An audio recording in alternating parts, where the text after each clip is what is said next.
Yes, Sue, it's some 12 years since Formula One has had to come to terms with a driver fatality, but that doesn't make it any easier to come to terms with the death yesterday of the very popular Austrian Roland Ratzenberger. Jonathan Palmer, how do you gauge the mood around Imola today?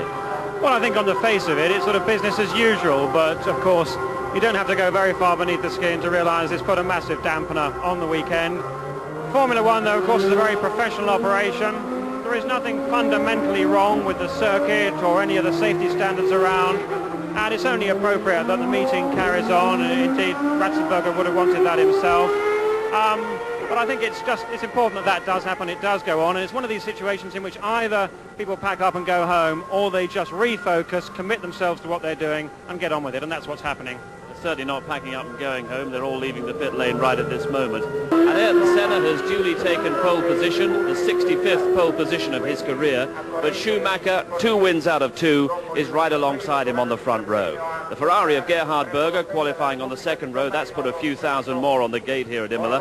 Damon Hill alongside Berger, Damon with continuing frustrations, some way off the pace of his teammate Senna, but at least Damon's got points on the board. Ayrton Senna must open his account today. The start of the season couldn't have been worse for Ayrton Senna. First of all, spinning out of his home Grand Prix in Brazil.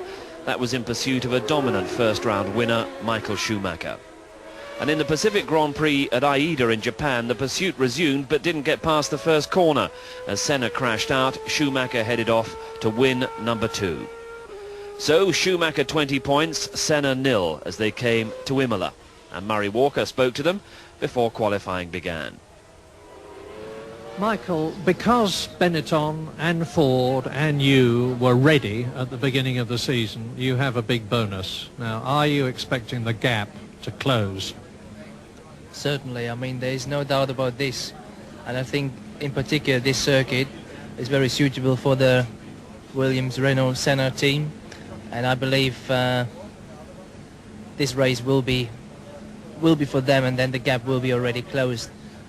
And I'm not so ambitious now to believe already I have won the World Championship. There's just 2 races gone. They were very good for us. They were very bad for Ayrton Senna.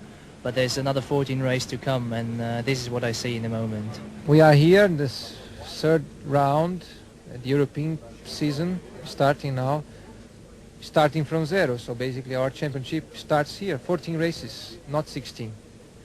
And it's not a comfortable position to be in, but that's the reality, and the team is conscious about the challenge we have to make to recover the ground over Benetton, as well the technical development that we must be able to do to improve our car performance.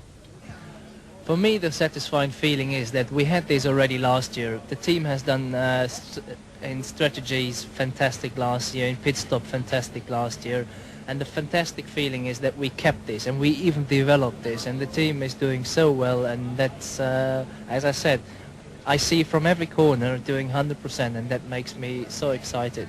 We have some problems, but I think we have a good car, and I think we have a good engine too.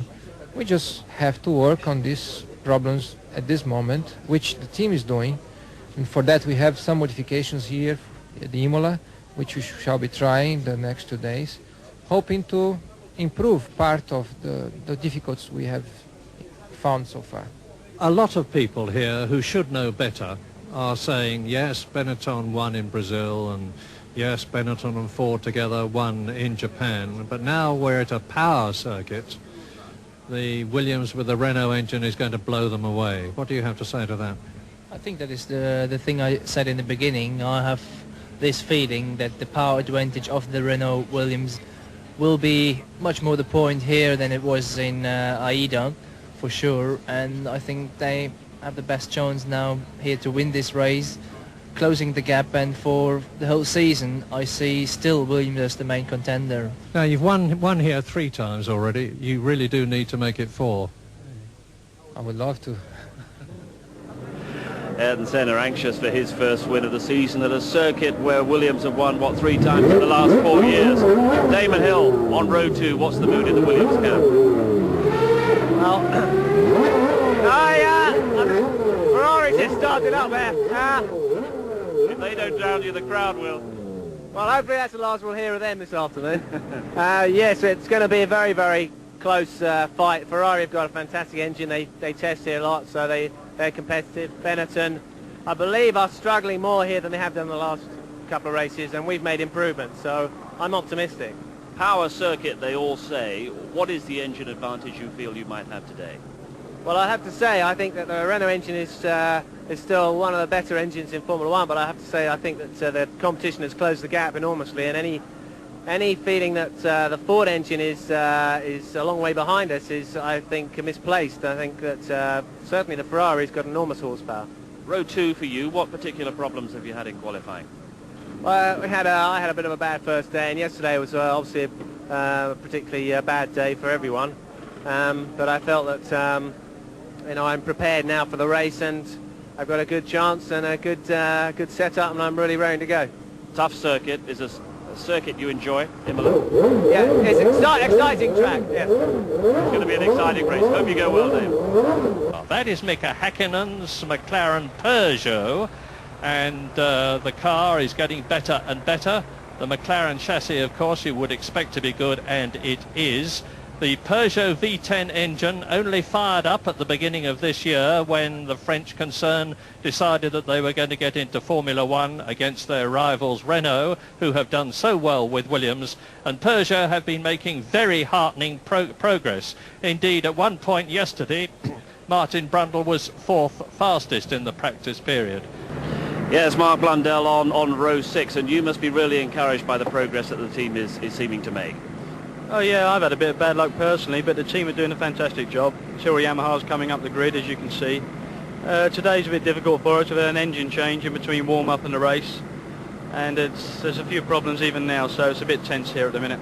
What sort of disadvantage does that put you at, do you think? Just a little lack of composure about things at the moment?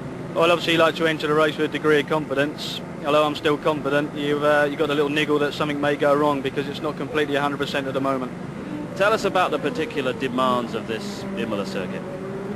Well, it's a very physical circuit, full stop. You've got a lot of demands on the car in terms of braking. I mean, we're braking from 200 miles an hour down into Tosa Corner, so brake wear is critical. Tyre choice is going to be also important here. It's 26, 27 degrees. So there's quite a few things you've got to take into consideration. Qualified pretty well. Have a good race. Thanks a lot. Yes, Martin Brundle with his McLaren on row 7. A few frustrations for you. What particular problems? Yeah, it's been a difficult weekend. It's a new engine to Formula One, of course, and we expected some problems. Doesn't make it any easier to accept when it happens, but I hope today it's going to be like Murray, it never stops. What are the particular handling problems that you seem to have? Because I know you were mightily encouraged by the way you went in Japan. I think the Japanese circuit suited us better at this stage of the season. There's a lot of development going on. I think you have to look for us mid-season. Tactics for the race then, and ambitions for the race are what? Flat out. Absolutely flat out. I finished 3rd last year, 4th the year before. It's got to be 2nd, hasn't it? That suggests it's a circuit that suits you. No, I'm just going flat out. We'll see what happens. Plans within the team for fuel stops, tyre stops? 2 stops, and obviously equidistant. One of the most spectacular changes for 1994 is of course the return of refuelling, having been banned for the last 10 years. A Formula One car does just 4 miles per gallon, so to complete a 200-mile Grand Prix it needs 50 gallons or 220 litres of fuel. Now that's a lot of weight, 150 kilos in fact, and last year a car with a full tank of fuel would have been 3 seconds a lap slower at the start of the race, the difference between a car at the front of the grid and one in the middle. Starting with much less fuel now means the cars are faster on the track and can take advantage of the pit stops they used to make just for new tyres to add fuel too. And here's where teamwork really counts, as over 20 well-rehearsed mechanics pounce on the car. The total time lost by making a pit stop is typically around 20 seconds, so teams must decide how many stops the extra speed can justify. 2 seems to be the most common. Of course they make it look easy, but to optimize safety, elaborate aircraft-based technology is used. The fuel is stored in here, and it takes 2 mechanics to lift this huge pipe